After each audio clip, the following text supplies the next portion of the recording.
And we know for sure that's 645. Why?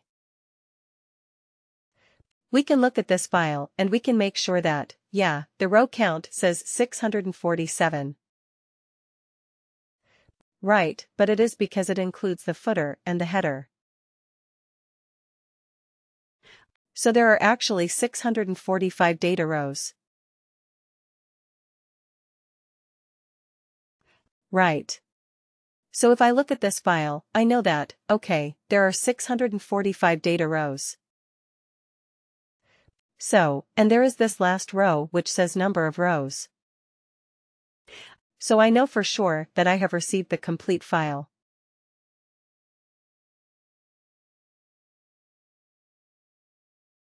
Cool, isn't it? Right. But now, if you want to do some transformation, right? If you want to do some more complicated transformation, you cannot do that. You know, custom report transformation, right? Because there are not many options available.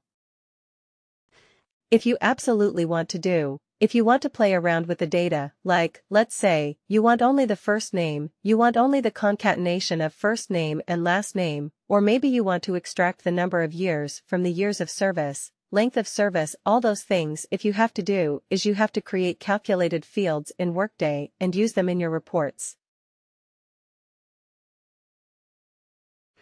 Okay, you have to use them in your report. The other problem, the other limitation with a custom report transformation is, whatever is your report output.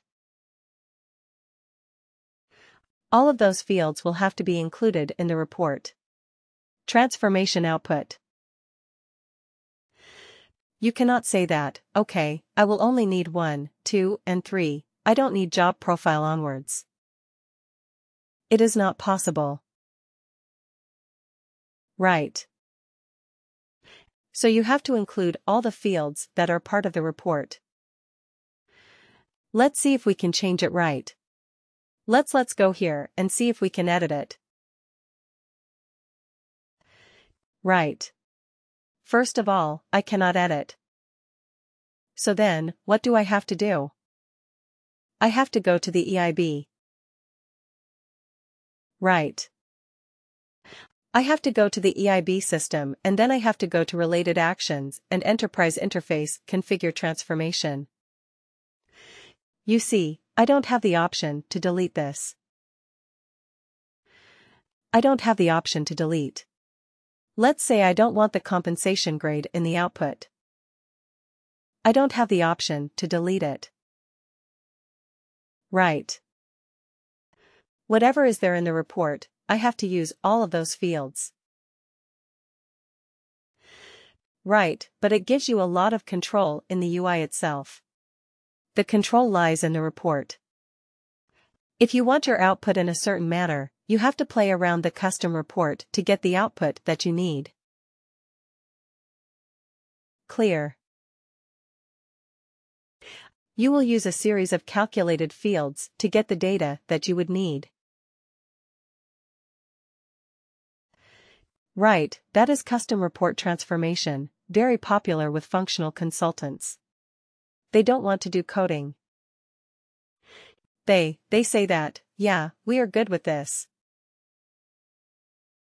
Yeah, I'm fine. Right, but the integration consultants? They are expected to be very good and smart with XSLT coding.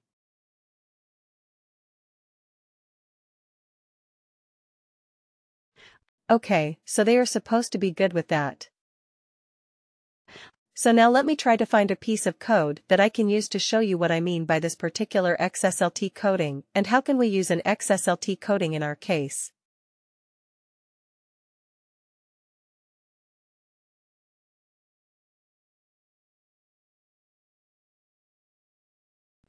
Okay, so I will call it as employee details, XSL, and I'll show that accessibility to you.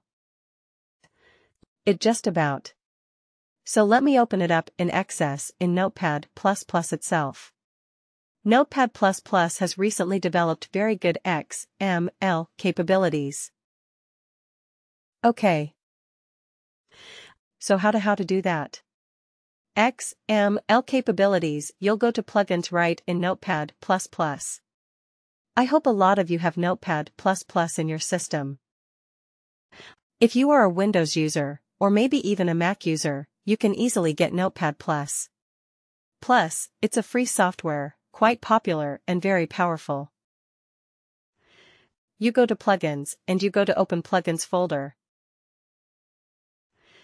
Okay, and it will search for some existing plugins in your system, and then what we will do is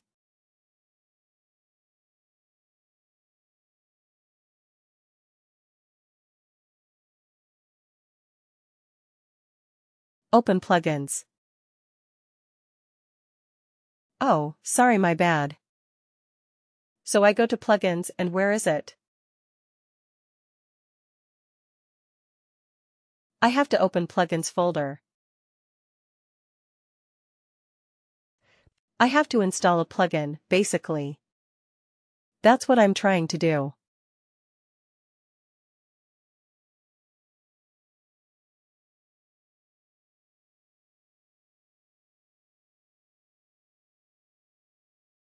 Anyway, I'll check and then I'll show you how to do this as well. Okay, there is supposed to be an option where you are able to install the plugins right.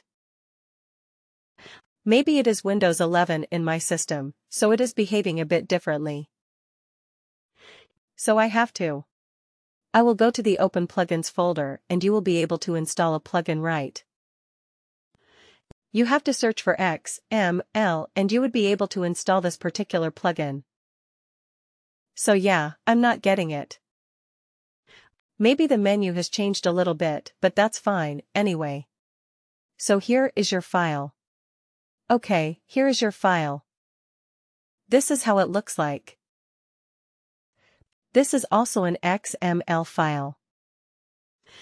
So it starts with this particular declaration, XML, version 1.0, encoding UTF-8. So it is able to handle special characters as part of the transformation, because Uniform Text Format or Unified Text Format 8 means it will be able to handle special characters. Okay. Now it does a declaration at the beginning, XSL style sheet. Exclude the result prefixes XSL and then it has to declare the namespaces. Here in XMLNSWD, the WD namespace will have to match the namespace of your report. Remember the report that we have and there is a namespace associated with it, right? Excuse me. So we will go back to that report. Employee details. We will go to our advanced section and here is our namespace. Okay, so this will be our WD namespace. So, in place of the existing one, I will change this to the new namespace. What is the output method? The output method is going to be text, because we are going to have a pipe delimited output. Okay, the variable name. Then we are going to declare a variable called line feed and in that line feed we are going to assign a value called ##xt. Semicolon. ##xa right. Okay. So, although this looks very, very complicated, this is the XML notation for carriage return line feed. Sounds familiar. Although it looks different. Sounds familiar that this is ##xt and ##xa. This is carriage return line feed. Right. Okay, and then comes a text field, so this is going to be my header. So let me copy over the header from what we were using. The same header. I want to have in my output as well. Okay, I want the same header, exactly the same header. I want. Okay, and then after the header, I want to have a line feed, X, S, L, value of select line feed. So that means, after this particular line, enter a new line just like this. So this is how I am going to make my new file. This will be output, then a new line. Then what are you going to do for each of a report entry? For each of the report entry, every time you have a report entry field, do something right. What is it that we are going to do? Let me remove this double quotes. We don't need double quotes. We are going to select certain values. Okay, we are going to select certain values from the input XML file. Okay, we are going to do that. Now, how are we going to get that XML file? Let me show you. So there are two ways of doing it. One is you get rid of the transformation, right? Let me go to the EIB. Remember the first output that we created? It was an XML file. Right, remember. So here also, let me go back to that state where I remove the transformation. I remove the transformation here. I do. I say, okay, no transformation needed or none, right, no transformation. And in the output also, I will say, the output file is XML, right. I just want to create the XML file so that I can see it for myself how it looks.